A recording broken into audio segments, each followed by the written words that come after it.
Hey YouTube family, it's me. Um, I am back. I haven't been on here in a while.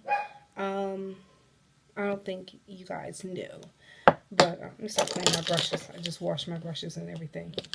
Um, I don't think you guys know I had to get surgery. Um, 2 weeks and 1 day ago. Um, they found that I had a large fibroid. Mass in my uterus, a uterine fibroid, and it was the size of a honeydew melon. And I had to get it removed. And on January the 3rd, um, I had the surgery. I had a myomectomy. And myomectomy is where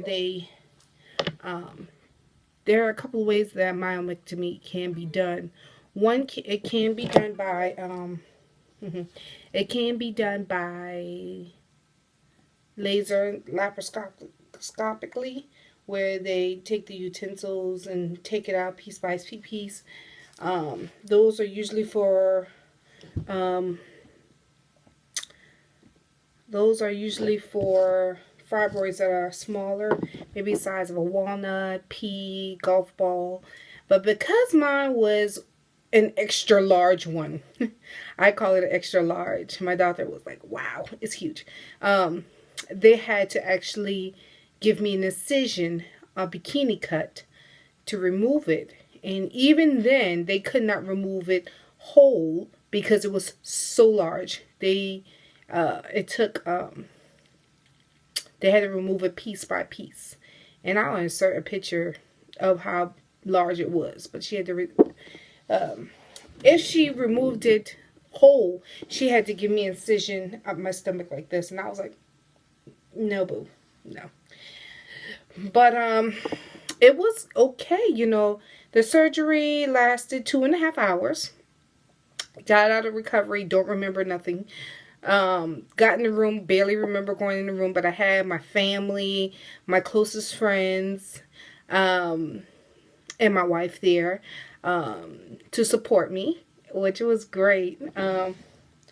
And y'all, the bed that they had me in was broken. So they had to move me from one bed to another. And wow, when I said that's when I felt the pain. That's when I woke up. I mean, it was a good transition because my aunt, who was also a nurse, was there. Well, she's not my aunt, she's my cousin, but I grew up like, family dynamics. But she was there and she helped the nurses move me from one bed to the other. And even though it was a really good transition, the pain, y'all, I was hitting that little button for that morphine. And they're like, you can keep hitting it, boo boo, but ain't no more coming out right now. But those days were very hazy because I stayed doped up. But it was painful. It was painful the very first couple of days. Well, I say the first week. It was really painful. They had the catheter in me.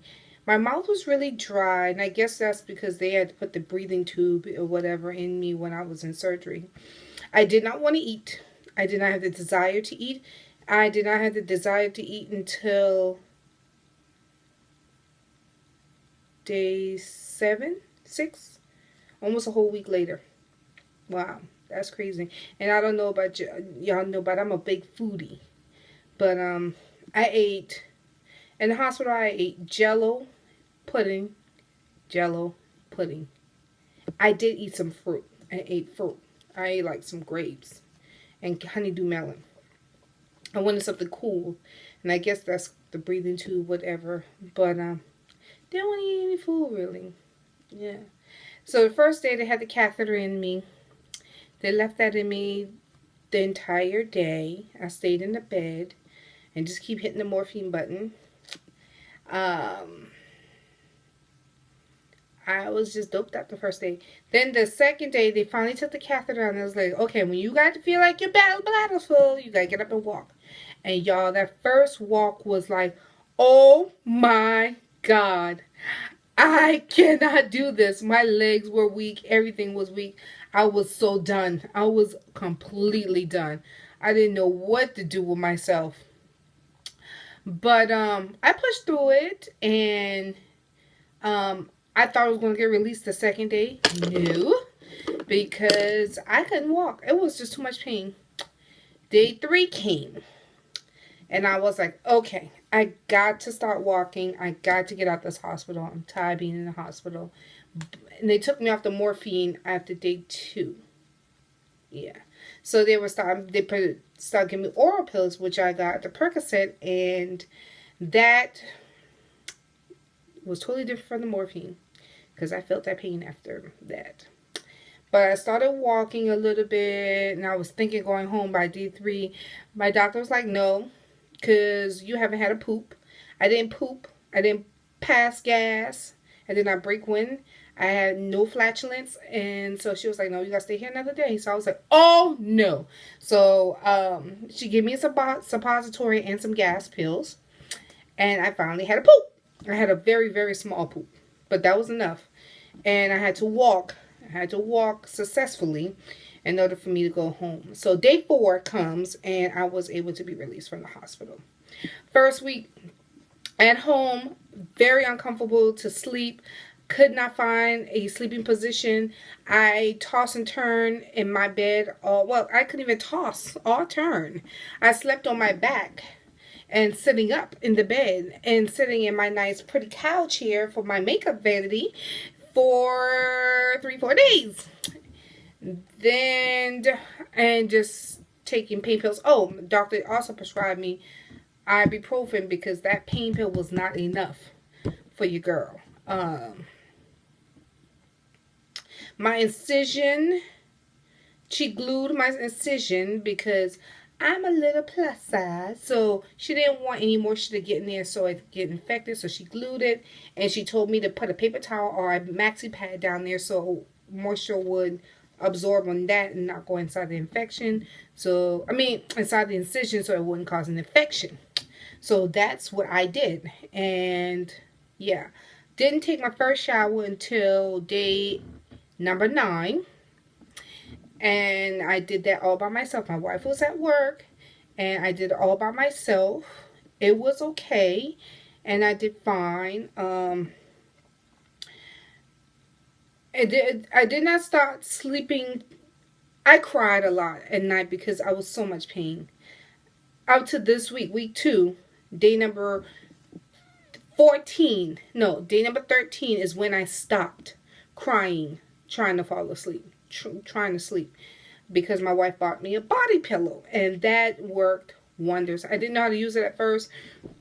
Was frustrated at night, started crying again. I just made me an emotional beast with this surgery. And I finally got adjusted, and I was able to sleep on my side with the body pillow. So if any of you ladies are getting a myomectomy, I would suggest that, especially if you get the incision. So this is day 15, and I went to see my doctor. She said I'm healing. My incision separated a little bit. The glue was on there. She pulled the glue off, and she was like, just wash it with good soapy water and put some Neosporin on it and just keep watching it. She did prescribe me some more of the ibuprofen, and I only take it at night because that's usually when I need it. And today I had not taken it last night. And hopefully I won't have to take it tonight, but I asked her for some more just in case. But that's what's going on week 1 and week 2 of my surgery. I had not lifted anything that's over 5 pounds because I wanted to make sure that I didn't mess anything up. There is numbness in my stomach. It's very numb sometimes, and then sometimes I can feel like a pulling feeling, a tightness, and I know that's all because of healing. Driving. The day was the first day I drove, and it was just for 1 mile. I don't know how comfortable I am yet with that. But riding in the car, sometimes going over bumps, it can be painful. And I still put something in front of my stomach with the seatbelt because it irritates it a little bit. But if any of you have any questions, please let me know. I just wanted to kind of give everybody, just inform you ladies of my experience with my myomectomy. And I will hear from you guys in the next one. Peace.